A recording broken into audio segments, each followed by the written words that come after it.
Welcome to TCV the climax battle YouTube channel. तो सबसे पहले अगर आप चैनल पर नए हैं तो चैनल को सब्सक्राइब कर लो और वीडियो को लाइक कर लो। तो आज हम देखने वाले जो अपना एचएससी ग्रुप डी का जो आपका एग्जाम होने वाला है तो उसके ऊपर यहाँ पे मॉक टेस्ट देखने वाले। और मॉक टेस्ट क्या है यहाँ पे टोटली बेस्ड किस पे, एनटीए पैटर्न पे।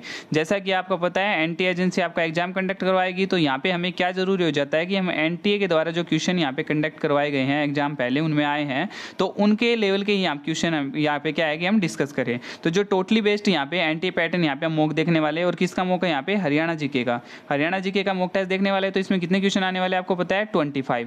तो 25 क्वेश्चन यहाँ पे हम देखेंगे। तो आपको वीडियो को पॉज करके चेक करना है कि आपको इसका आंसर आता है या नहीं आता। और वीडियो के लास्ट में जरूर बता के जाना है कि 25 में से आपका कितना स्कोर रहा है। ठीक है, वीडियो के लास्ट में आप जरूर बताना, जरूर कमेंट करके जाना। वीडियो देख ली अगर आपने कंफर्म तो देख के जाना। और टोटली क्वेश्चन क्या आएगी एनटी पैटर्न पर आधारित है। तो आपको देखना है कितना स्कोर आपका रहा है। अगर यहाँ पे आपका 20 और 20 प्लस अगर आ रहा है तो ये मान के चलो आपकी तैयारी बेहतरीन चल रही है। बाकी की जितने मॉक है वो आपको चैनल पे मिल जाएंगे, आप चैनल पे विजिट करके देख सकते हैं। बाकी के जितने भी मॉक है यहाँ पे हिंदी, इंग्लिश, रीजनिंग के। और अभी हम देखने वाले हैं यहाँ पे अपना हरियाणा जी के। ठीक है, तो इसमें जो 25 हम देखेंगे तो 25 में से अगर आपका 20 और 20 प्लस स्कोर है तो ये मान के चलो आपकी तैयारी बेहतर चल रही है यहाँ पे। ठीक है, कंटिन्यू अपनी तैयारी को ऐसे ही रखो। तो यहाँ पे जो अपना फर्स्ट क्वेश्चन बनता है 76, उसमें क्या देखते हैं हम कि 24 मार्च 1967 को हरियाणा के प्रथम गैर कांग्रेसी का क्या नाम था। जो हमारे मुख्यमंत्री थे, सीएम बने थे गैर कांग्रेसी, वो उनका क्या नाम था। तो यहाँ पे आपको ध्यान रखना है कि जो फर्स्ट सीएम थे हरियाणा के वो कौन थे 1966 में, जब अपना हरियाणा बना 1 नवंबर 1966। तो इसमें जो बने थे वो तो अपने पंडित भगवत दयाल शर्मा। ठीक है, पंडित भगवत दयाल शर्मा थे। तो इनके बारे में ये पूछा जा सकता है कि कहाँ के रहने वाले थे, इनका जन्म स्थल क्या है। तो ठीक है, तो आपको याद रखना है कि ये कहाँ के रहने थे, बेरी झज्जर के, बेरी झज्जर से रहने वाले थे। ठीक है, इनके बारे में ये याद रखना है। और ये किस पार्टी से थे, ये कांग्रेस पार्टी से थे, ये भी कांग्रेसी थे। ठीक है, तो ये आपको याद रखनी है दो बातें इनके बारे में। और फर्स्ट सीएम है अपने हरियाणा के, ठीक है, पंडित भगवत दयाल शर्मा। तो सेकंड जो सीएम बनते हैं वो बनते हैं हमारे कौन, राव बीरेंद्र सिंह। और यही क्या थे, ये गैर कांग्रेसी थे, प्रथम गैर कांग्रेसी थे यहाँ पे ना, गैर कांग्रेसी, गैर कांग्रेसी थे ये।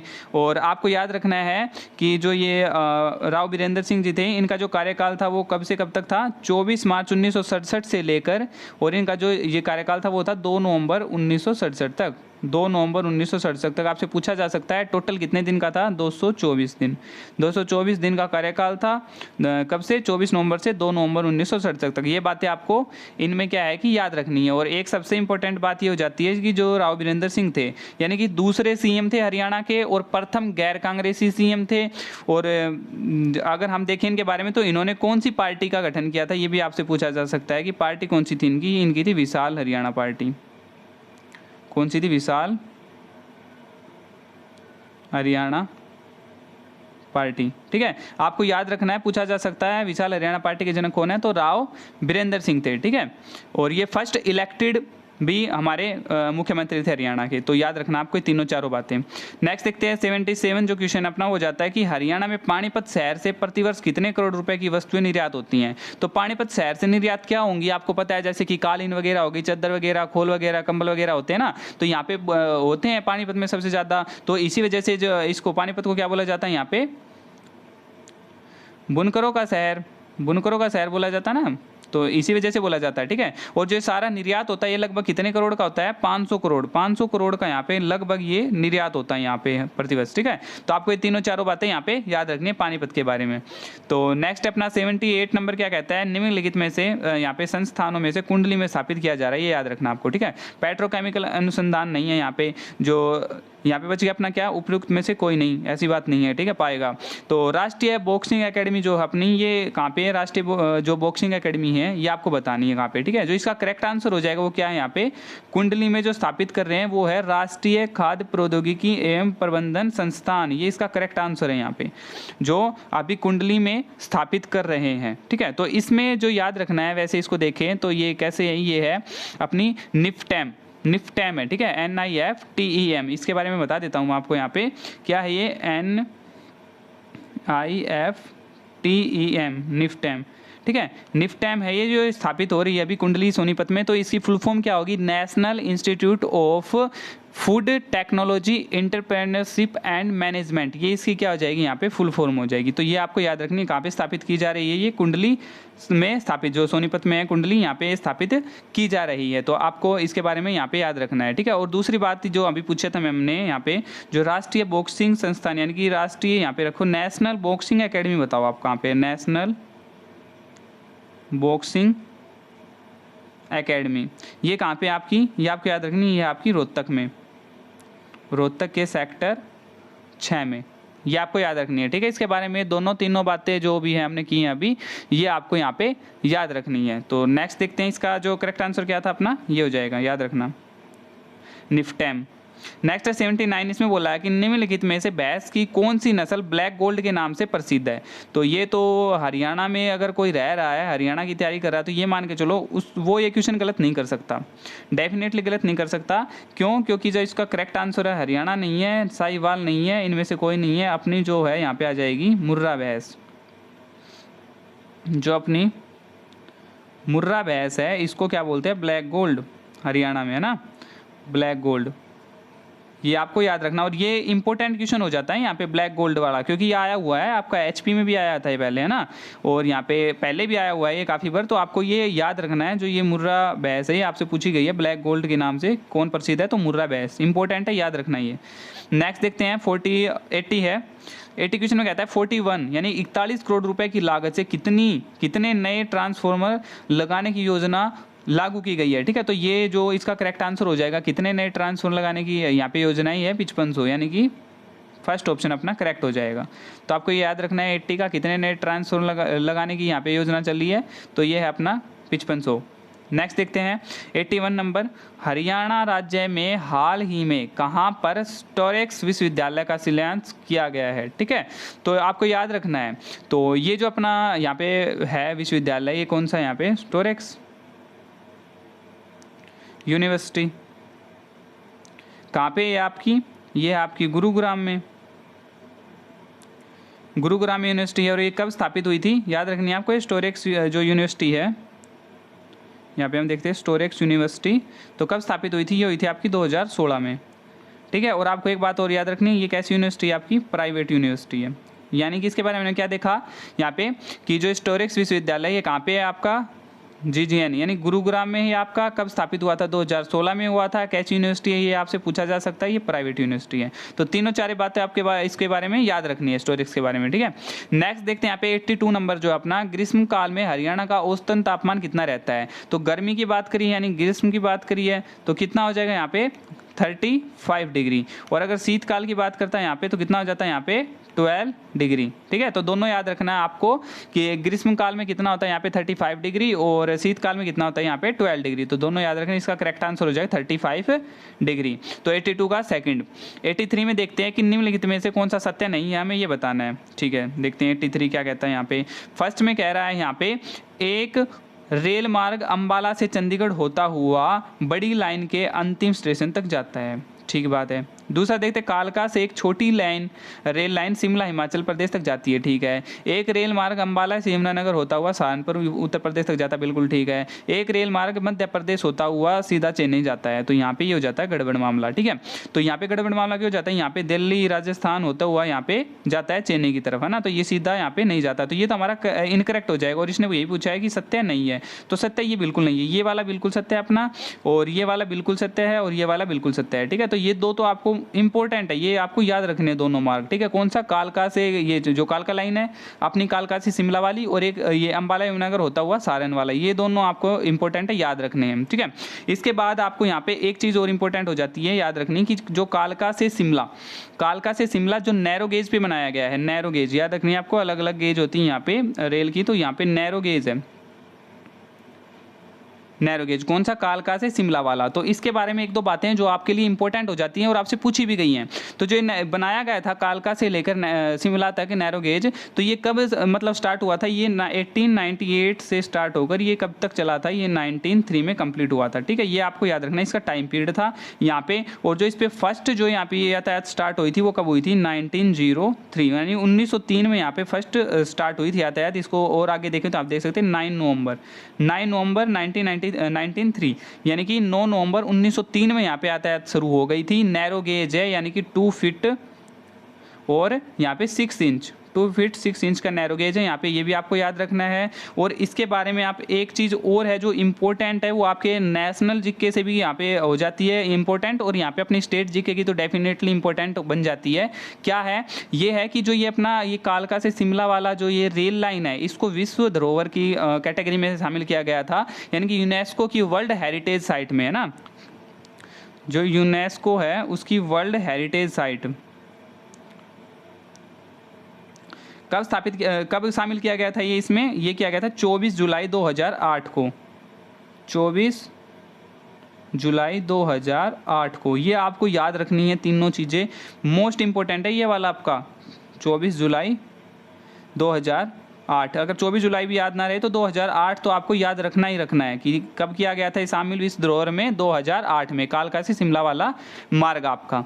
तो ये आपको याद रखना है। ठीक है, नेक्स्ट देखते हैं 84। 2011 की जनगणना के अनुसार राज्य में महिला साक्षरता दर कितनी, ये बतानी है आपको। ठीक है, जैसे हमने पहले देखा है तो उसमें हमने पुरुष वाला देखा था, अभी किसकी आ गई यहाँ पे, महिला की। तो इंपॉर्टेंट हो जाता है ये आपसे पूछना कि कितनी है। ठीक है, तो इसमें याद रखनी है आपको 6677 यानी 6.77 यहाँ पे क्या है, फीमेल की साक्षरता दर है। ठीक है, तो इसमें याद रखना है जो सोर्स है किसका है, अपना विकिपीडिया का सोर्स है, यहाँ पे जितना भी ये अपना विकिपीडिया का सोर्स है। ठीक है, तो क्या है इसमें 66.77 जो इसका करेक्ट आंसर है यहाँ पे 66.77 हो जाएगा महिला साक्षरता दर 84 का। ठीक है, तो यहाँ पे हमने जैसे पुरुष की बात की थी पहले, तो पुरुष का कितना था यहाँ पे विकिपीडिया के अनुसार, यहाँ पे था अपना 85.38, यहाँ पे पुरुष का था 85.38। ठीक है, तो ये आपको याद रख लेना है। तो नेक्स्ट देखते हैं 85 नंबर है यहाँ पे, ये है कल्पना चावला का जन्म कहाँ हुआ था। तो कल्पना चावला का जन्म कहाँ हुआ था ये बताना आपको, कहाँ था ये, करनाल में, पानीपत में, फरीदाबाद में या गुरुग्राम में।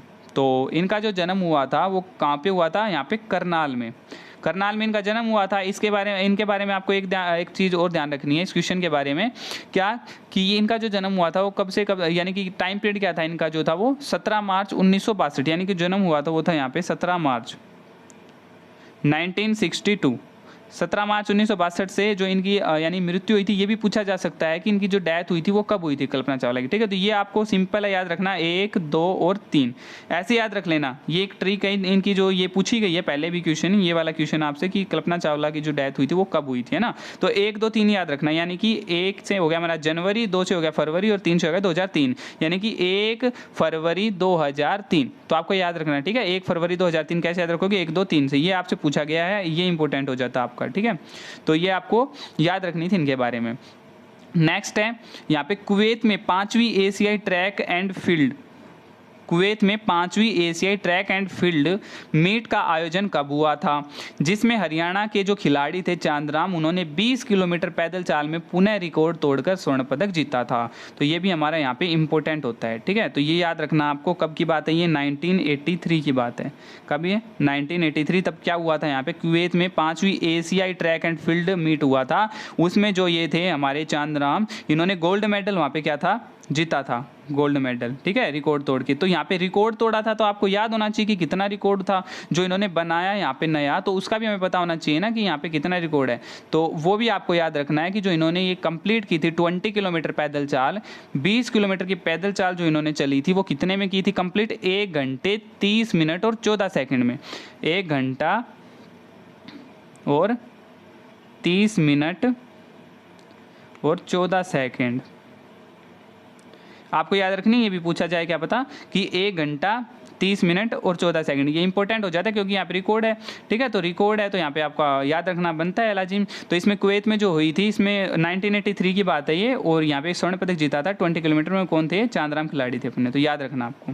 87 जो हो जाता है अपना, वो है चंडीगढ़ का वास्तुकार कौन था। हमने इसके ऊपर एक यहाँ पे क्वेश्चन पहले वाले मॉक टेस्ट में जैसे डिस्कस किया है, तो वो भी इंपॉर्टेंट था, मैंने उसके बारे में आपको बताया कि कैसे क्या था यहाँ पे। तो इसमें हमारा नहीं है यहाँ पे, तो इसका हमारा सीधा हो जाएगा क्या है, वास्तुकार जो थे फ्रांसीसी वास्तुकार। वास्तुकार पूछा है हमारा, तो वास्तुकार किसने डिजाइन किया यहाँ पे, फ्रांसीसी वास्तुकार थे हमारे, कौन थे, ली कार्बूजियर। तो आपको ये याद रखना है, ये मोस्ट इंपॉर्टेंट क्वेश्चन है आपका, ये पूछा ही जा सकता है, ली कार्बूजियर। तो हो गया। नेक्स्ट देखते हैं अपना 88 में क्या कहता है, हरियाणा की प्रमुख नदियाँ कितनी है। तो यहाँ पे देखो प्रमुख नदियाँ पूछी हैं, तो इसमें यहाँ पे बच्चे क्या है, काफी बार यहाँ पे पूछा गया ये क्वेश्चन आपसे, तो इसमें काफी का क्या था, रॉन्ग हो गया था, क्योंकि काउंट करेंगे अलग अलग तो देखेंगे तो ज्यादा हो जाती है, कम हो जाती है। और यहाँ पे पूछ लिया प्रमुख, तो प्रमुख कौन सी है, ऐसा कुछ लिख नहीं रखा है ना, तो यहाँ पे ये क्वेश्चन गलत हो जाता है उस टाइम। तो यहाँ पे आया गया है तो ये क्वेश्चन तो आपको याद रखना है। जो प्रमुख नदियाँ यहाँ पे बताई गई हैं वो क्या है, 8 प्रमुख नदियाँ यहाँ पे बताई गई हैं, प्रमुख नदियाँ, ठीक है। इन 8 नदियों को हम कैसे देखेंगे, यहाँ पे कैसे याद रखेंगे, कौन सी नदियों के बारे में यहाँ पे बताया गया है। तो जैसे कि सरस्वती अपनी जो नदी थी, सरस्वती नदी, इनको हम पवित्र नदी मानते हैं, ठीक है, और हमारे ये पहले की बात है, पहले के टाइम की।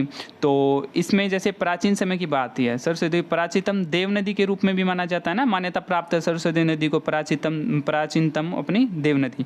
तो अभी की जो नदी देखें हम, 8 प्रमुख नदियाँ कैसे बताई हैं, तो आपको याद रखना है, जैसे कि अपना हो गया हरियाणा विषम बाहु चतुर्भुज, तो इसमें आपको याद रखनी है कुछ साउथ की और नॉर्थ की, ऐसे याद रख लेनी है, शिवालिक और अरावली ऐसे। तो शिवालिक से जो अपनी यहाँ पे नदियाँ हम याद रखेंगे, वो अपनी 4 नदियाँ याद रखनी है आपको। एक तो यहाँ पे हो गई अपनी यमुना, ठीक है, एक अपनी हो गई घग्गर, 2 हो गई, और एक आपको कौन सी याद रखनी है ऊपर से, यहाँ पे यमुना हो गई अपनी, घग्गर हो गई, आपको अपनी मारकंडा और टांगड़ी, ठीक है, यहाँ पे मारकंडा अपनी और अपनी टांगरी।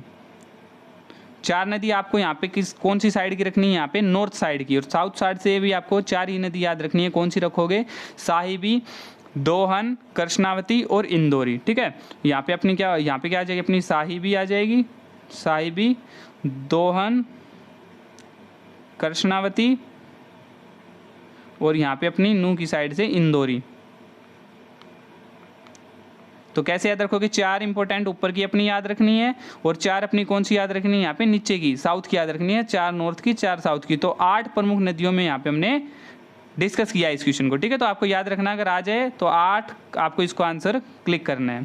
नेक्स्ट देखते हैं 89 में, निम्नलिखित में से किस ग्रंथ में हरियाणा के बारे में उल्लेख मिलता है। तो जैसे इस क्वेश्चन में हम देखें तो आपको पता है कि हरियाणा की धरती पे जैसे कि अनेक ऐतिहासिक कार्य अपने यहाँ पे हुए हैं अपनी हरियाणा की धरती पे, ठीक है। तो जैसे चाहे वो फिर महाभारत की लड़ाई का हो, या फिर श्री कृष्ण जी के द्वारा अर्जुन को दिया गया श्रीमद् भगवत गीता का उपदेश ही हो, ठीक है। तो इसके जो उल्लेख यहाँ पे मिलता है, तो यहाँ पे गीता के अलावा यहाँ पे जो उल्लेख मिलते हैं वो भद्रबाहुचरित कथा कोश में, भद्रबाहुचरित में, कथा कोश में, दिव्य अवदान में, मंजिम निकाय में, हरिश्चरित में, राजतरंगिणी में, ठीक है। तो इन सब में ही क्या है कि यहाँ पे हरियाणा का धरती का उल्लेख यहाँ पे मिलता है। तो अपना जो करेक्ट आंसर हो जाएगा वो क्या हो जाएगा, यहाँ पे उपयुक्त सभी। तो आपको याद रखना है इसको।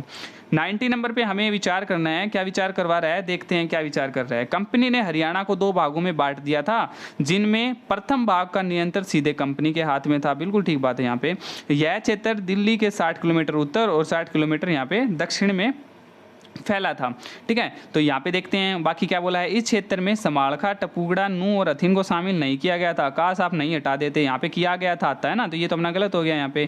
तो इस क्षेत्र पर सीधे गवर्नर जनरल दखल देता था, ऐसी बात नहीं है ना। तो अपने यहाँ पे कौन सा बच गया, फर्स्ट बच गया, और कौन सा बच गया यहाँ पे, सेकंड बच गया, ठीक है। तो ये दोनों यहाँ पे अपने क्या हो जाते हैं, करेक्ट हो जाते हैं। तो इसमें है फर्स्ट और सेकंड, अपना हो गया फोर्थ, फर्स्ट और सेकंड, तो फोर्थ अपना जो है वो करेक्ट हो जाएगा यहाँ पे आंसर। 91 देखते हैं, कुरुक्षेत्र के पवित्र कूपों में से एक है, तो इनमें से बताना है कौन सा है। यहाँ पे ये नहीं है अपना गीता भवन, इनमें से कोई नहीं, तो अपना कौन सा हो जाएगा यहाँ पे, चंद्रगुप्त हो जाएगा। एक कूप कौन सा पवित्र में से, चंद्रगुप्त आपको याद रखना है, ये इंपॉर्टेंट है चंद्रगुप्त, ठीक है, पूछा जा सकता है आपसे।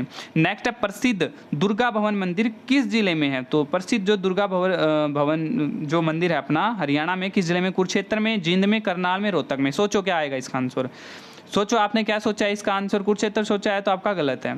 तो आपने जिंद सोचा है तो भी आपका गलत है, करनाल सोचा है तो भी गलत है। आपका जो करेक्ट आंसर होगा वो आएगा आपका रोहतक। कौन सा आएगा? रोहतक। रोहतक आपका करेक्ट है। यहाँ पे दुर्गा भवन मंदिर है, प्रसिद्ध दुर्गा भवन मंदिर है यहाँ पे, जैसे कि जो वो अपने श्रद्धालु बहुत भारी मात्रा में यहाँ पे आते हैं ना। 92 का अपना करेक्ट हो जाएगा रोहतक। नेक्स्ट देखते हैं यहाँ पे अपना 93 क्या कहता है अपना क्वेश्चन, हरियाणा में कितने मंडल हैं? हरियाणा में कितने मंडल हैं? तो ये याद रखना, पहले अपने कितने मंडल थे? यहाँ पे 4 मंडल थे। तो इसमें कौन ऐड कर दिए? 2 नए मंडल है वो ऐड कर दिए गए। कौन कौन सा? यहाँ पे फरीदाबाद और यहाँ पे दूसरा कौन सा? यहाँ पे करनाल। तो अब हमारे पास कितने मंडल हो गए? टोटल 6 मंडल हो गए। कौन से ऐड किए थे? फरीदाबाद और करनाल, 2 नए मंडल यहाँ पे ऐड किए गए थे। इनमें 4 मंडल यहाँ पे कौन थे? पहले से थे 4 मंडल। अब हमारे पास कुल मिलाकर 6 मंडल हो गए हैं। 6 मंडल में कौन कौन से अपने 4 मंडल बचे हैं? वो कौन से थे? अंबाला, रोहतक और हिसार और गुरुग्राम। अंबाला, रोहतक, हिसार और गुरुग्राम। ठीक है, कौन सा आ जाएगा यहाँ पे? अंबाला, रोहतक, हिसार, गुरुग्राम। ठीक है, 1 2 3 4 और फरीदाबाद और करनाल अपने 2 और ऐड हो गए, तो टोटल 6 मंडल हो गए। आपको याद रखना है। नेक्स्ट जो अपना क्वेश्चन है यहाँ पे क्या हो जाएगा, इसमें आपको एक बात बतानी है कि जैसे कि हमने बताया अभी, ये जो था अपना हरियाणा में जो 4 + 2 यानी कि 6 मंडल हुए हैं। ठीक है, तो ये जो 2 मंडल थे अभी हमने डिस्कस किए, करनाल और फरीदाबाद। ठीक है, तो आपको ये बताना है कमेंट सेक्शन में, अगर आपको पता है, नहीं पता तो बताना कमेंट सेक्शन में कि ये जो 2 मंडल हैं ये कब ऐड हुए हैं, यानी कि कब ऐड हुए थे, कौन सी साल में हुए थे। ऑप्शन है आपके पास 2016, 2017 और 2018, 3 ऑप्शन है। इनमें से आपको बताना है कि ये कब ऐड हुए थे यहाँ पे, जो करनाल और फरीदाबाद है। ठीक है, नेक्स्ट क्वेश्चन देखते हैं यहाँ पे, हाल ही में हरियाणा मुख्यमंत्री मनोहर लाल खट्टर ने किस देश के राजदूत से मुलाकात कर विभिन्न विषयों पर सहयोग के बारे में चर्चा की है। ठीक है, तो ये जनवरी की बात है। जनवरी में, ये 30 जनवरी 2023 को ये मीटिंग हुई थी गुरुग्राम में। ठीक है, तो जो जॉर्जिया के भारत के राजदूत है, ठीक है, जो जॉर्जिया के भारत में जो राजदूत हैं उनसे मुलाकात हुई थी यहाँ पे। तो ये काफ़ी विषय पर यहाँ पे चर्चा हुई थी। ठीक है, तो कौन से आ जाएगा यहाँ पे? जॉर्जिया यहाँ पे करेक्ट हो जाएगा। 30 कब की बात है? 30 जनवरी 2023 की बात है। करंट के इंपॉर्टेंट हो जाता है तो याद रख लेना यहाँ पे। नेक्स्ट 95 क्या कहता है, किन 2 शहरों का विकास शुगर सिटी के रूप में हुआ है। ठीक है, तो शुगर सिटी के रूप में किन 2 शहरों का हुआ है यहाँ पे? पलवल, रोहतक, अंबाला, सोनीपत, गुरुग्राम, फरीदाबाद या फिर यमुनानगर, करनाल। तो काटते चलो, ये नहीं हो सकता अपना, ये नहीं हो सकता, ये नहीं हो सकता, बच गया अपना पलवल और रोहतक। पलवल और रोहतक में यहाँ पे क्या, किस 2 शहरों का, यानी कि शुगर सिटी के नाम से यहाँ पे क्या हुआ है, ये इन दोनों का विकास हुआ है शुगर सिटी के रूप में। ठीक है, तो जो ये अपनी पलवल है, ये शुगर सिटी के साथ साथ एक चीज़ और नाम से जानी जाती है, ये सिटी ऑफ कॉटन। किस नाम से? City of cotton. ठीक है, सिटी ऑफ कॉटन के नाम से भी ये जानी जाती है पलवल। सबसे ज़्यादा कॉटन होती कहाँ पे है? सिरसा, हरियाणा में। लेकिन सिटी ऑफ कॉटन कौन है? पलवल है। सिटी ऑफ शुगर के 2 नई कौन सी सिटी बनी है अपनी? ये पलवल और रोहतक। तो ये आपको याद रखनी है सारी बातें, आपसे पूछा जा सकता है किसी भी तरीके से घुमा के। 96 से हरियाणा की किस सिंचाई योजना द्वारा स्वरूप, कलौंदा, ये खुरल कला, भीखेवाला, खरड़वाला, नेरा, ये यानी कि गांव हैं, इनका जो है सिंचाई में सुविधा प्राप्त हुई है कौन सी परियोजना से? ठीक है, सिंचाई योजना से। तो इनमें से कौन सी आ जाएगी यहाँ पे? नरवाणा की सिंचाई परियोजना। आपको याद रखनी है कौन सी परियोजना थी अपनी? नरवाणा की सिंचाई परियोजना। नेक्स्ट क्वेश्चन अपना 97, झज्जर में कौन सी विद्युत परियोजना लगाई गई है? तो आपको याद रखना है, झज्जर में पूछिए तो यहाँ पे भिवानी क्या काम कर रहा है और हिसार क्या काम कर रहा है। एलिमिनेट करके ये वैसे नहीं होगा, तो बच गया अपना एक, यही करेक्ट हो जाएगा। ठीक है, ये आप ऐसे कर सकते हैं एलिमिनेट। बाकी आपको पता होना चाहिए कि झज्जर में कौन सी यानी विद्युत परियोजना है? इंदिरा गांधी परियोजना है। इसके बारे में 1-2 तथ्य जो आपको याद रखने हैं। ठीक है, तो इनके बारे में आपको ये याद रखना है कि कब स्टार्ट हुई थी। ये जो स्टार्ट हुई थी 2000, आपकी कब हुई थी? 2010 में, 2010 में। ठीक है, तो इसमें जो क्षमता है इसकी कितने की है? 1500 मेगावाट की। ठीक है, 1500 की। कैसे है ये 1500 की? ये है 500 की 3 यूनिट है। कितनी यूनिट है? 500 की 3 यूनिट है, और ऐसे बन जाती है टोटल 1500 मेगावाट, है ना। और ये जो 500 की 3 यूनिट है, ये अलग अलग स्थापित की गई थी, एक 2010 में, एक 2011 में और एक 2000 12 में। तो स्टार्ट आपको 2010 को याद रखना है बस आपको। और कितनी क्षमता है, 1500 मेगावाट की क्षमता है। और कहाँ पे है ये, इंदिरा गांधी परियोजना, ये आपकी झज्जर में है। 3 चीज़ें याद रखनी है, 1500, झज्जर, इंदिरा गांधी परियोजना और 2010, ये चीज़ें आपको याद रखनी है। 500 की 3 यूनिट है, ये अलग अलग स्थापित की गई थी।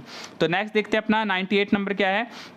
निम्नलिखित में से कौन एक हरियाणा में स्थित निजी विश्वविद्यालय, निजी यानी कि प्राइवेट हो गया अपना ना, तो महर्षि दयानंद यूनिवर्सिटी नहीं हो सकती, गुरु जम्बेश्वर नहीं है, दोनों अपनी क्या है यहाँ पे गवर्नमेंट है ना, उपयुक्त सभी तो कहाँ से आ गई, 2 हो ही नहीं सकती। तो कौन बच गया अपना, अमेठी विश्वविद्यालय, यानी अमेठी जो यूनिवर्सिटी है वो अपनी प्राइवेट यूनिवर्सिटी यानी निजी यूनिवर्सिटी यहाँ पे हो जाती है 98 में। और ये कहाँ पे आपको ये भी याद रखना है, ये आपकी है यहाँ पे गुरुग्राम में, कहाँ पे, गुरुग्राम में है आपकी अमेठी यूनिवर्सिटी। ठीक है, तो ये हो गया आपका करेक्ट आंसर। अब आपको एक दो चीज़ और याद रख लेनी, जो MDU है इसकी स्थापना कब हुई थी यहाँ पे 1976, और GJU है गुरु जम्बेश्वर विश्वविद्यालय है, इसकी यूनिवर्सिटी की स्थापना कब हुई थी यहाँ पे 1995। दोनों इंपॉर्टेंट हो जाती है, मोस्ट इंपॉर्टेंट है ये, दोनों पूछी जा सकती हैं। ठीक है, और ये 1976 1976 में कहाँ पे MDU कहाँ पे है, महर्षि दयानंद यूनिवर्सिटी कहाँ पे, ये आपकी रोहतक में, रोहतक में। और जो आपकी गुरु जम्बेश्वर विश्वविद्यालय यानी कि GJU, ये 1995 में, ये कहाँ पे आपकी, ये आपकी हिसार में है। ठीक है, दोनों इंपॉर्टेंट है, चारों बातें आपको याद रखनी है। और इसका हो जाएगा अमेठी, प्राइवेट हो गई, और ये आपकी GGN गुरुग्राम में। नेक्स्ट देखते हैं यहाँ पे आपका 99 नंबर, हमें विचार करना है कथनों पर। टांगरी नदी मोरनी की पहाड़ियों से निकलती है, अच्छी बात है।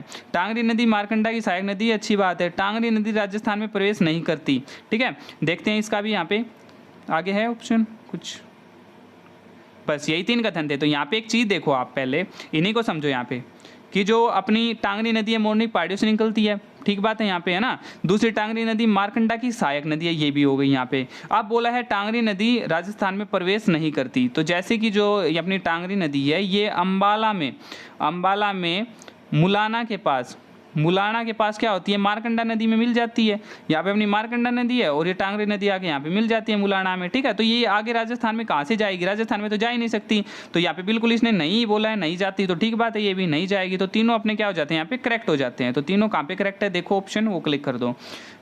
जो 99 का है अपना, वो हो जाएगा 1, 2 एंड 3। क्या पूछा है यहाँ पे, सही पूछा है, तो सही अपने तीनों ही सही है, तो फोर्थ जो अपना ऑप्शन है वो करेक्ट हो जाएगा। तो नेक्स्ट क्वेश्चन अपना 100 क्वेश्चन, यानी कि लास्ट अपना अंतिम क्वेश्चन है, 100वां क्वेश्चन, और 25वां क्वेश्चन अपना हरियाणा जीके का। तो इसको हम देखने वाली है, बहुत इंपॉर्टेंट क्वेश्चन आपका रहने वाला है। तो आकाशवाणी हिसार की स्थापना कब हुई थी, आकाशवाणी हिसार की स्थापना कब हुई थी, हम देखने वाले हैं। ठीक है, तो इससे पहले यानी कि आपने अभी तक वीडियो को अगर लाइक नहीं किया, अगर आपको कुछ भी यहाँ पे सीखने को मिला है कंटेंट वगैरह, तो आप वीडियो को लाइक कर लो प्लीज, और चैनल को सब्सक्राइब कर लो, ताकि कि मोटिवेशन मिलता रहे और कंटिन्यू ऐसी वीडियो आपको प्रोवाइड करते रहें। ठीक है, तो इसमें क्या है कि इसको जानने से पहले, हिसार आकाशवाणी केंद्र की स्थापना जानने से पहले हमें क्या करना है, यहाँ पे 1-2 बातें और जाननी है। ठीक है, क्या हमें ये बताना चाहिए कितने आकाशवाणी केंद्र है, 3 आकाशवाणी केंद्र अपने हरियाणा में। ठीक है, पहला कौन सा था अपना, पहला था रोहतक में, दूसरा कहाँ पे था, दूसरा था अपना कुरुक्षेत्र में, और तीसरा कहाँ पे था, तीसरा था अपना हिसार में। ठीक है, रोहतक वाला था ये कब बना था अपना 1976, कुरुक्षेत्र वाला कब था 1991, और हिसार वाला कब था यहाँ पे 1999। ठीक है, अब बाकी की डेट नहीं, आप इतना याद रखो बस, कुरुक्षेत्र 1976, ये रोहतक 1976, कुरुक्षेत्र 1991 और हिसार 1999, यहीं से अपना आंसर आ जाएगा। तो आकाशवाणी हिसार की स्थापना पूछी है तो 1999 एक में ही है, तो यही अपना करेक्ट हो जाएगा 26 जनवरी 1999। तो अभी आपको एक चीज़ और देखनी है जो मोस्ट इंपॉर्टेंट हो जाती है यहाँ पे, अपने हरियाणा में एकमात्र है, जो क्या है अपने हरियाणा में एकमात्र दूरदर्शन केंद्र, जो अपने हरियाणा में है एकमात्र दूरदर्शन केंद्र है यहाँ पे। ठीक है, तो कहाँ पे है वो, आपका हिसार में है। ये आपसे पूछा गया है, ये इंपॉर्टेंट क्वेश्चन हो जाता है यहाँ पे, हिसार एकमात्र दूरदर्शन केंद्र हिसार में आपका। और ये CET मेंस में, अभी HSC के CET मेंस में पूछा गया था। और इसकी स्थापना कब हुई थी यहाँ पे, 1 नवंबर 2002, 1 नवंबर 2002 की स्थापना हुई थी यहाँ पे, हिसार में है, ये एकमात्र दूरदर्शन केंद्र है। तो ये इंपॉर्टेंट क्वेश्चन आपको याद रखने हैं तीनों चारों। अभी यहाँ पे अपने 25 क्वेश्चन हमने डिस्कस कर लिया, अभी जाना नहीं है आपको, कहाँ जा रहे हो, पहले अपना स्कोर बता के जाओ। अपना स्कोर कमेंट सेक्शन में जरूर बता के जाओ कि आपका स्कोर कितना रहा है, और यहाँ तक आए हो तो आपने जरूर कुछ ना कुछ सीखा होगा। और वीडियो अगर आपको अच्छी लगी तभी आए यहाँ पे, तो चैनल को लाइक कर दो, और यहाँ पे वीडियो को लाइक कर दो, चैनल को सब्सक्राइब करके जरूर जाना। और बाकी अगर कोई आपकी डाउट या क्यूरी है तो आप कमेंट सेक्शन में पूछ सकते हैं।